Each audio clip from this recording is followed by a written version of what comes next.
I'm Dr. Ben Rall. Do you know where the most amazing doctor lives? You may be surprised to learn that it's actually right inside of you. Yet, today's healthcare model is built on a foundation that the greatest doctor instead comes in the form of pills, potions, lotions, even surgery. So listen in, because what if the majority of what you have been told about health and healing is not only wrong, but actually harmful to you? One thing is for sure. When you work with your body and not against it, you'll begin to discover that you are in fact designed to heal. I want to welcome everybody to another episode of Designed to Heal. Dr. Ben, I think today this is the show is being hijacked. We're going to call this Dr. Ben's Book Club. Okay. Our wives have done book club before, and so I guess we felt left out, and you've decided to make today about a book club, man. You know, is that the deal? All joking aside, now that you bring that up, I mean, you know me, and I love to read, and I read a lot of books, and it's literally no exaggeration. I was going through my coffee table this weekend. I think I right now between my wife and I bet we've got 50 books on our coffee table right now. Oh my gosh. And, you know, some are from the library, some I bought, some I've got given, some I've got to read. And so I've been reading a lot again. And so as I was doing that, I recently finished a book, and I've talked about this, but a book called Hooked. Okay. And some of you would remember the author if you're kind of into, you know, any sort of nutrition stuff. So he wrote a book called Salt, Sugar, Fat, long time ago. I haven't heard of that. What's that about? Long time ago. Well, it's about the food industry and how it's primarily just salt, sugar, and fat. That's how they addict us, right? So they manipulate those things. Sure. And so Michael Moss is the author. And if you enjoy things like that, you should read it. Well, so this is called Hooked: Food, Free Will, and How Food Giants Exploit Our Addictions. And so, you know, on this podcast, I mean, we talk about a lot of stuff. We've got a lot of different guests, but it seems to be, and part of me loves and part of me hates this. It seems like our most listened to episodes people always want to know about nutrition. Sure. And Jeff, and I'll just give my little disclaimer on this, or my little, rant on food always. It does frustrate me a little bit that everybody seems to most often think that the only solution to the health is food. What vitamin should I take? Or what should I eat? Newsflash, red flag, there's way more to your health than just what you eat. Just please appreciate that fact, right? Sure. Now, that would be, just like I'm, talking about, like, it matters, your nerve flow. It matters your emotional health. Are those things impacted by food? Yes, but also those things impact your ability to, I'll give you a classic example. When I had my digestive issues, one of my issues was, even though I was eating a good diet, the nerves that went to my stomach weren't allowing that food to be digested. So I could eat the greatest diet in the world, or if I'm stressed out emotionally, Jeff, for all sorts of different reasons, that will literally affect the gastric juices in my stomach that affect how I absorb things, or increases my pH in my bloodstream, and now I'm becoming osteoporotic, and it's not osteoporotic, and it's not just because I didn't have enough freaking calcium. but so we've kind of fallen into this trap. Why? Why do you think that's happened? Well, I think I can answer that question for a couple of reasons. One is the food industry is a major player, right? So we've gotten, and even as I read this book, I realized, man, I've gotten duped on stuff. And I'll talk a little bit about what I mean by that. But I was just like, wow, I didn't think about it like that. I didn't think about it like that. Just stuff I either didn't know or I just hadn't even... I'll give you a classic example that I remember in the book. It talked about Hot Pockets, okay? So Hot Pockets, right? So wait, are you telling me you got duped on Hot Pockets? Did you come to the belief that... Here it is. So what they found, no, I didn't get duped on Hot Pockets. But what it said was, so the food industry doesn't really care if you're buying the worst version of the food, right? Like Coca-Cola doesn't care if you're buying Diet Coke or regular Coke, right? They just want you buying Coke. Okay. Fair. So there's, Hot Pockets, and then there's Hot Pockets Light. I don't actually know. Is there really? I think it's called Light Pockets. I didn't even know this either, but I didn't know this. But here's what their point was. They don't really, and they know most diets fail. Yeah. They know most people will go on and off. So when you're in the aisle and you normally eat Hot Pockets, but you're on a health kick, so now you're going to have Hot Pockets Light, right, or whatever it's called, Light Pockets. They don't really care. And I think, I can't exactly recall, Jeff, I think the Hot Pockets Light had 11 less calories. Okay, so the point is, but they know the marketing is enough for you, right? They know that that's enough to fool you. They jump on the keto train, or they jump on the protein train, or they jump on the low-fat train, or the low sugar, you know what I mean, right? What they don't really care. It's even when you ever notice, like I'm at the checkout sometimes, it'll be like gummy bears or Twizzlers or something, and it says, fat-free. You know, like made with real fruit juice or something like that. But, yeah, or so we'll say cholesterol free. I'm like, is anybody eating like nibs? You know, what was the thing I saw the other day that said it was gluten free? I'm like, are you kidding me? I don't know if it was like something that was so like duh. Of course it'd be gluten free. I forgot what it was though. But water, bottled water. Yeah, it's gluten free. So but this was kind of the point. So I'm reading this book and it talked a lot about, you know, the manufactured ingredients. It talks a lot about the behind the scenes. So part of the impetus to this book was. The premise in the very beginning was he talks about that lawsuit. Some of you might remember this, where a girl was actually, was suing fast food for making her obese. I don't know if you remember that. Okay. And there was actually 2 plaintiffs in the case, and it's a long story, and it didn't go well. But basically, the premise was they were gonna, the lawyers were gonna do what they did to big tobacco to big food. Right, where they knew it was addictive. Yeah, but they hid that research, right, and they, blamed the victim. Right now, there's still some truth to this. Like, people choose to smoke. We understand this, right? So, absolutely. I don't want to say I go on both sides of this. I'm a full believer in free choice and free will. But when there's and somebody said this to me. I thought it was a good example. But Jeff, if I ordered a steak and on that steak. Somebody put in an addictive drug to that I didn't know about. I don't know how it would work, but I didn't know it was in there, and I ate it, and I found myself becoming more addicted to that. But I was ignorant to that because they didn't tell me. Mm-hmm. Well, now we got a different thing going on. It's manipulation. I mean, that's what big tobacco did. They said it's not addictive. It's not addictive. It's not addictive. It's not addictive. So if you're telling me that, and I'm doing it, and it's not addictive. But now it is addictive. Well, now it gets more complicated. Yeah. So what they're saying in the food industry, right, is there's chemicals in these foods that now here's where it got tricky, Jeff. They don't use the word addicted. They use words like craveability. They use words like these and that's not an accident. Yeah. And I think that's one of the parts of this book. Craveability. Oh yeah, no. There's all these other terms that are really strange. Where they call it the bliss point, right? Where they get it in, they get just the right amount of sugar and fat and chemicals that when you take it, your brain lights up. And they go, okay, that's the bliss point for this food. And so and they test it and test it and test it. Yeah. They've had these grocery stores, Jeff, that they go in, they will pay people to shop there for a year. They get all their groceries for free, but they just want to follow their habits. They want to see what happens to them. Yeah. And all of it is just to get you to consume their food, right? Yeah. To eat their food. And so what happened, and one of the big parts in there was about like cereals. And so here's what happened. And so, everybody listening, Fruit Loops or, I don't know, Captain Crunch, right? And so one of them he was looking at and he said, so Captain Crunch is 50% sugar. Okay, in its makeup. It's 50% sugar. I don't have the numbers in front of me. And so where the impetus supposedly came from the cereal world was cereals used to be pretty bland. This is kind of before my time. Sure. So people would add a bunch of sugar. Yeah. Okay. Well, now life started getting faster. Parents are both working outside of the home. It was a convenience thing. So literally they said, we'll add the sugar for you. Kids are going to already put it on there, so we're just going to put it in there for you. What? And this is their argument was literally for convenience. Well, Jeff, what you've seen that mentality play out further and further and further. Meaning, hey, let's make it more convenient for you to microwave your food. Let's make it more convenient for you to buy processed food, right? And so this is where you sit. And then what other thing that they've exploited, Jeff, is we love new things. So there was a lot of this on the varieties, and you see this more and more, right? There's like. Remember when potato chips used to be like, I'll use, I think it was like, I don't know what brand I'm trying to think of, but now you can go like in the Lay's aisle and there's like 40 brands, 40 flavors of Lay's, right? It used to be like, I don't know, barbecue and regular. Now it's like flavors I didn't even know were flavors, right? Yeah. Because what they know, and here's what they find.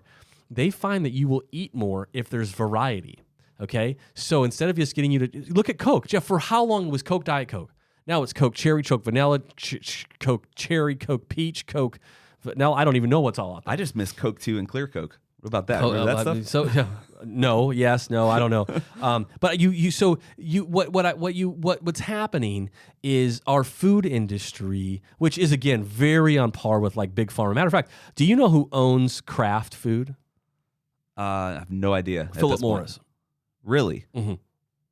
Really? Yep. As in Big Tobacco, Philip Morris. Yes, absolutely. As in Big Tobacco, Philip Morris. I mean, this book is this is not like a secret book. I mean, this is you go buy it at Barnes and Noble, right? And this this is not this is like a well-known fact, right? Yeah. And they own things like Nestle and things like that. So when these places, so this is where this part of this impetus was. So when Big Tobacco, who had recently just bought, when Philip Morris had just recently bought Kraft, it was right when they were settling these lawsuits on Big Tobacco, right?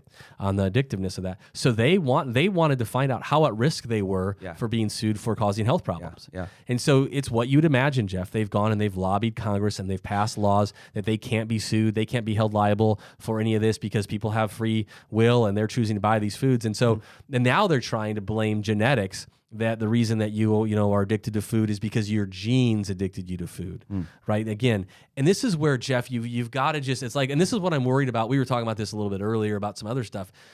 You said a quote, and I don't want to put you on the spot for it, but and we'll tear the quote up a little bit, right? But all you got to do is tell a lie long enough. I'm thinking. I don't know for sure. I'm thinking it was Joseph Goebbels, the minister of propaganda for the Nazi party, who said if you repeat a lie enough times, essentially it's embedded into the subconscious. It becomes the truth. Tell a lie long enough, it becomes the truth. Exactly. Or believable. Exactly. And so to that point, we've what I'm worried about is like even when you look at in the last year and a half with people wearing masks or kids not going to school or travel restrictions or whatever, right? Being afraid of a person 6 feet from you, whatever this thing is, don't see grandma and grandpa anymore. Yep. The longer that goes on, the vaccine's the only option to help us, all these things. The longer that goes on, it literally is affecting you more than you believe, right? The longer you're told that Jewish people are not human, or the longer you're told people of a different color are not right, all this stuff. The longer that goes on is a real risk because it just starts to kind of soak into you, and everyone's susceptible to buying into it. That's Absolutely. the thing. It's not like just the crazy people that start to buy it. If you hear that long enough, then that gets implanted. Yeah, I mean, I'm including myself. Yeah. I mean, no doubt about it. Like, I mean, I have to be sensitive to that. I mean, I grew up, in the Midwest, and this is totally, probably something I shouldn't even talk about on the air, in the sense. But I mean, I grew up in the Midwest, in South Dakota, and there's a lot of Indian reservations there, and there was a lot of very, inappropriate things talked about Native Americans, right? And I grew up with that. And then as a boxer, we would go a lot of times and have tournaments on the reservations and stuff like that. And so I just heard all these stories about Native Americans and horrible things, right, Jeff?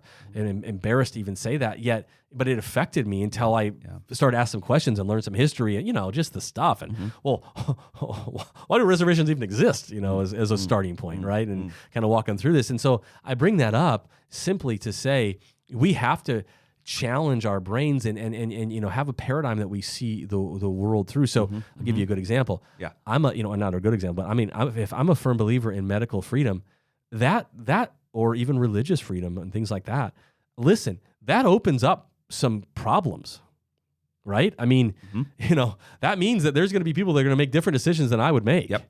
But that's our founders of our nation knew this, right? They knew that it doesn't fix all. It's not like a utopia. It just allows for dissension. Right. It allows for dialogue. It allows for debate. But we've literally thrown that away. If something is not what they say, we don't want the narrative to be. It's banned from Facebook. It's banned from whatever. The news. You're called a heretic. And so, when you're navigating, getting back to food.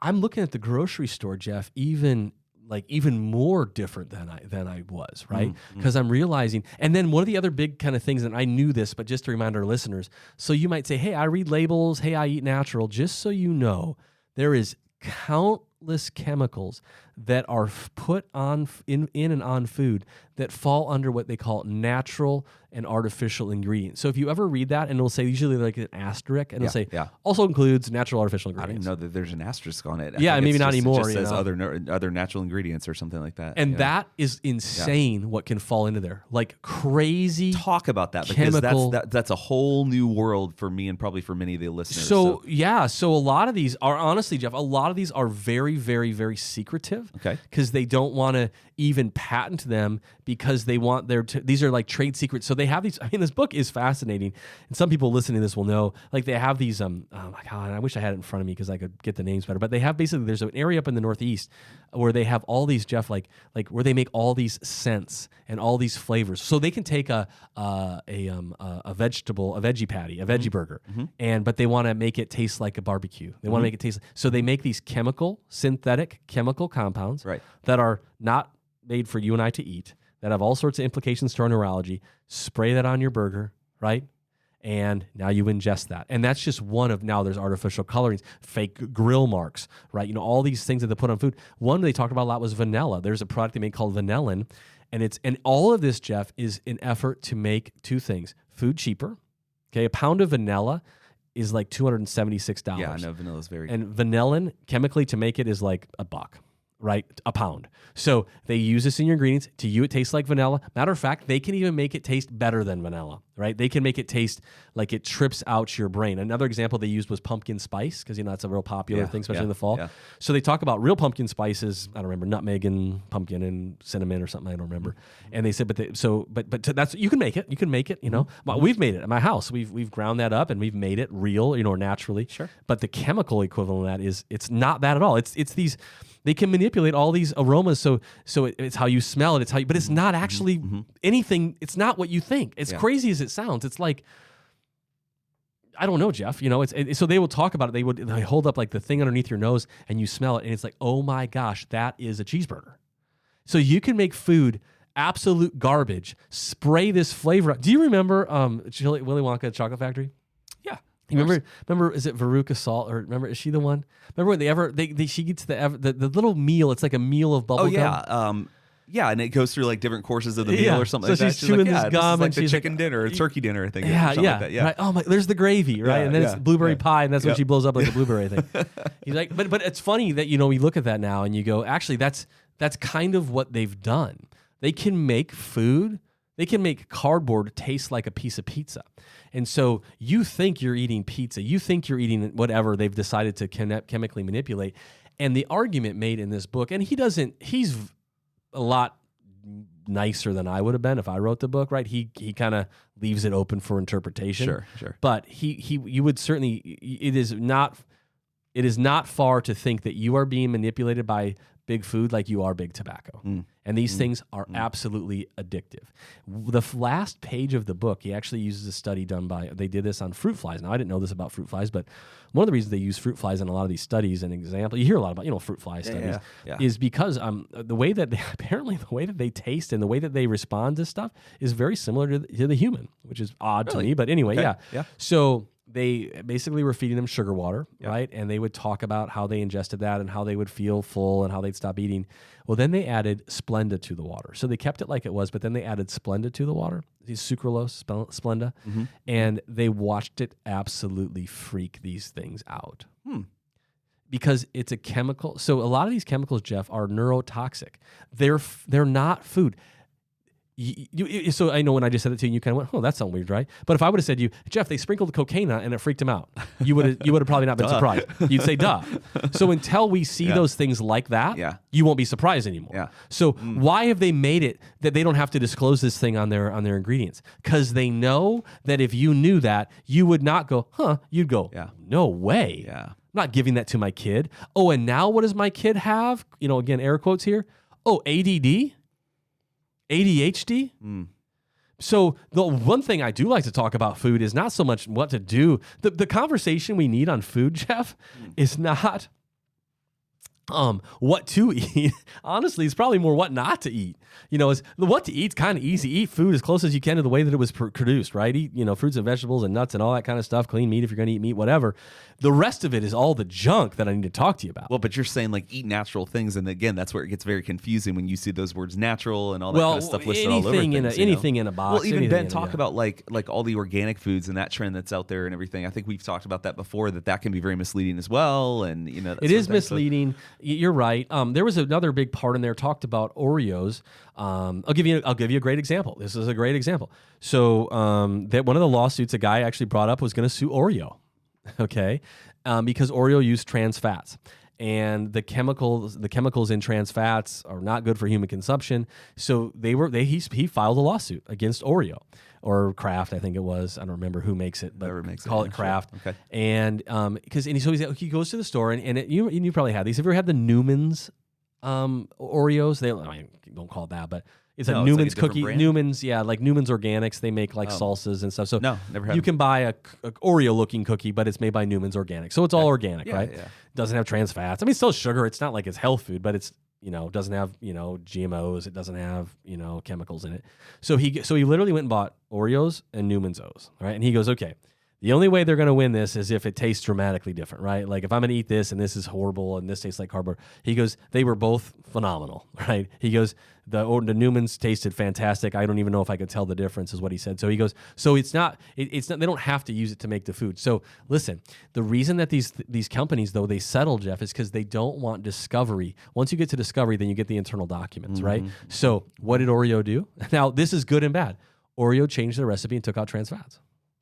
So part of you says awesome, right? Like part of you like celebrates that because it drove some change, right? Now I struggle with this because I don't want to have to just go around suing everybody all the time. You know what I mean? Like to make action happen. It breaks your heart that it comes to that. But even with this COVID stuff, Jeff, I think we are going to have to settle a lot of things legally. Lawsuits. You had mentioned something the other day, or when we were talking earlier about, is it legal, to mandate an employer to mandate, a vaccine for employment? And one legal pundit or analyst had said, they could probably do that, right? Well, here's the thing. We can all say that kind of stuff because we can line up 10 other attorneys to say it's not legal, right? So some of that's going to have to be settled in the court. Right, is it legal to mandate a vaccine that's under emergency use to people? That's crazy. Is it is it illegal? Should it be illegal for them to give it to pregnant women when it's never been tested on pregnant women? I think that's a problem. But those are all things that we're currently doing. So just because it's being done doesn't mean it should be done. Doesn't mean it was legal. Doesn't mean there's science even to back it up. Yeah. So when you're looking at this food, I mean, it was a really eye-opening book, Jeff, in the sense that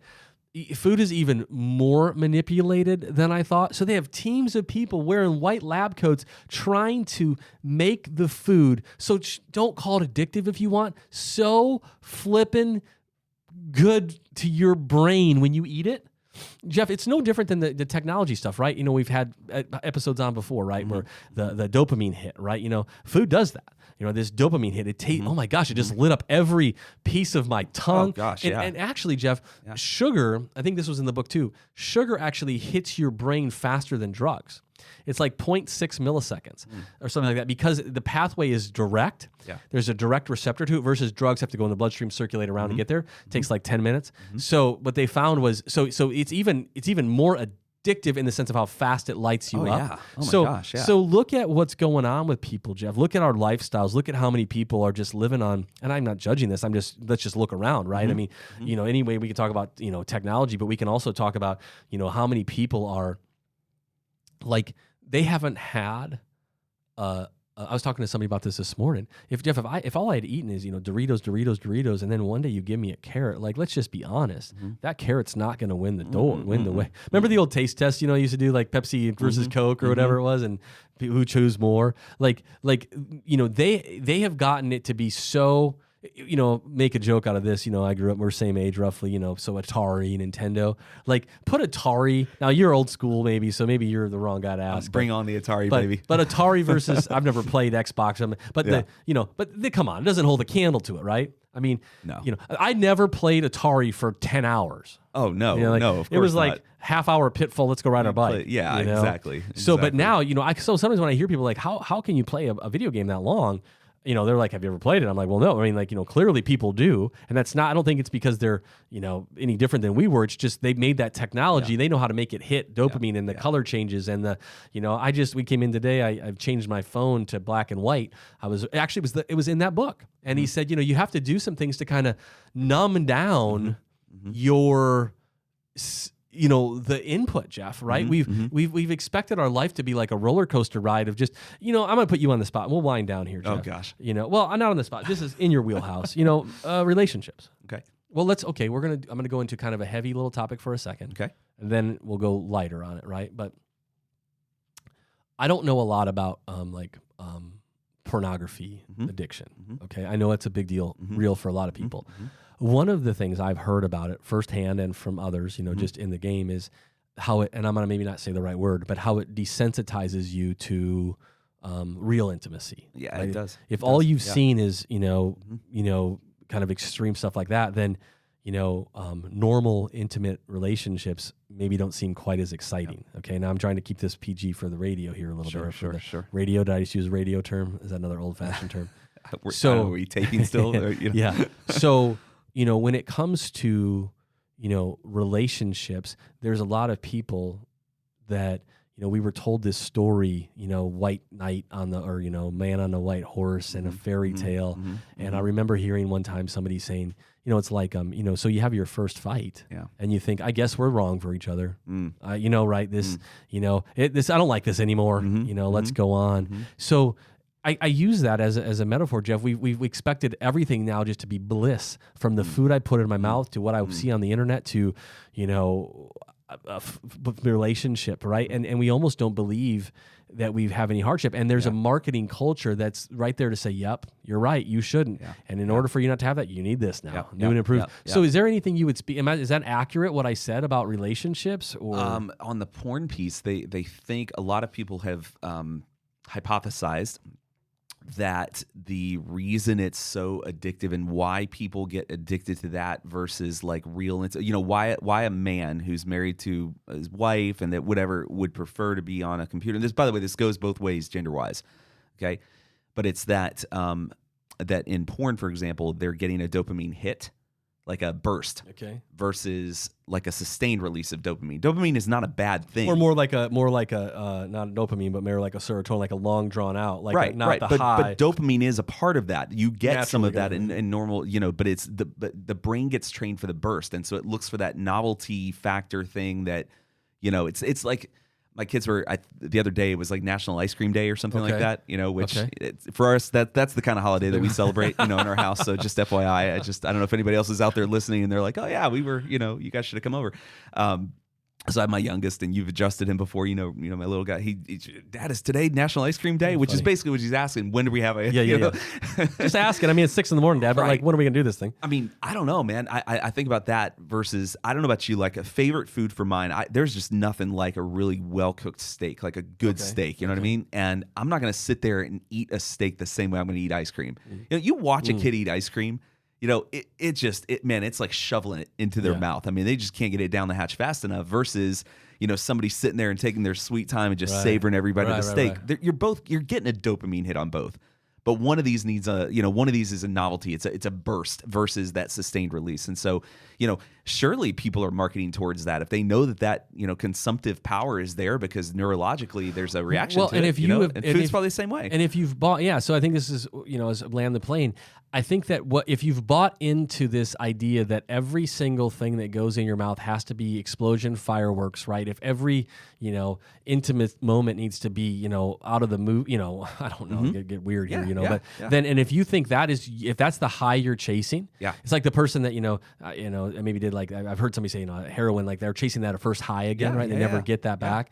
And so I would just challenge us, like some of us have to reconfigure our, you have to retrain the brain. That's retrain really our brain is. and reconfigure our expectations a little bit, Jeff. Right? Like it's okay to have food that's just regular food. But again, if you've just been so addicted to whatever soda or cigarettes, it doesn't matter. Pick your poison, literally, right? But Ben, I would ask you something. I know as somebody who is very health conscious, and you guys try to eat right and everything. We've talked about that before. I don't get the sense that you're, feeling like every single day, oh my gosh, like today was so boring food-wise because I didn't get this. Like your body has been properly trained for temperance, I guess, for all intents and purposes. Is that fair? Is that accurate? Yeah, I mean, I think some of it, and this is going to maybe come out a little bit wrong, but some of it's just like... I had to lower my expectations, okay? And I don't mean that in like an evil way, you know? I don't mean like lower your expectations on your spouse. I'm just like, but live in reality, you know what I mean? Raising kids is still changing diapers and, crying and boogers, and that doesn't mean you love them any less. It's the greatest thing in my life. But it's, or a relationship, a marriage, amazing, but doesn't mean there's not hard times, and not speaking that into everybody's life. I just mean, so if I understand that, then I don't get mad, when I skip breakfast, or, yesterday I decided to eat lunch yesterday, and it was just a chicken a chicken balsamic chicken salad, right? Like it wasn't like I enjoyed it, but it wasn't like, I ate it in my truck. I ate it in my car. It wasn't your last meal, huh? Yeah, that sort of thing, right? So I just, versus we've sold out to this, and see, Jeff. But here's what the book kind of got me to, and we'll wind it down. But it got me into that. It's like when we watched talk about like Social Media 2.0 or those movies and or Social Dilemma. Yeah. Like what I realized is I thought maybe that I was thinking these thoughts myself, right? Like, oh man, no, I just want to have this be a great meal. No, I've been sold now for the last X amount of years that everything that goes in my mouth should be amazing. Yeah. I mean, Jeff, we used to drink Kool-Aid and I don't know what we ate. Like, that stuff's garbage. I don't even want to eat that stuff now, right? Who's the big pitcher that jumps through the brick wall for you every time you drink it, right? Yeah. Well, there's a great example. I want that. Right. So when you start to realize, just like reframing what food can look like. One of the books that changed my life was a book called, Eat to Live, Don't Live to Eat. And it's just reframing it. Hey, I'm looking at food as fuel. I'm not looking at it as a orgasmic experience for me, right? No, hey, is there times to have great meals and all that? I'm not some, but we've literally said breakfast has to be this glazed donut that blows my brain up with a frappuccino that blows my brain up, followed up by a lunch. Where are we going for lunch today? And dinner. Oh my gosh, dinner? Where are we going? What's the latest restaurant? What's the best app? What's the best drink? What's the best this? And we just live in this gluttony. And then we look at that, and I remember when we were in Africa doing a missions work and a missions trip, and the pastor there said, "Hey," he goes, "You know what?" He goes, in the United States, you guys have in Africa we have diseases of insufficiency, right? We're dying because of don't have stuff. In the United States, it's diseases of excess. We're eating too much junk, and so this isn't like I'm not. Again, I try to never be the holier than thou, healthier than thou guy. I just mean read the book. Right, and maybe we should do book club in here. I mean, I'm happy to review books. I read books every other day if you want to. But it is a great book. You should read or download it or whatever. It's a new one. I'm actually trying to get the author on the podcast. So Hooked again by Michael Moss. Awesome. He also read another book, Salt, Sugar, Fat, I believe is another one. So hopefully this was helpful. Read it. Look at food differently. Realize just like tobacco is trying to get you to smoke it, just like internet's trying to get you to do stuff. Food, the big food is on par with those. If you enjoyed this episode, don't forget to subscribe, and if you want to support the show, give us a 5-star review and share it with your tribe. To learn more about Dr. Ben's work, visit achievewellness.clinic.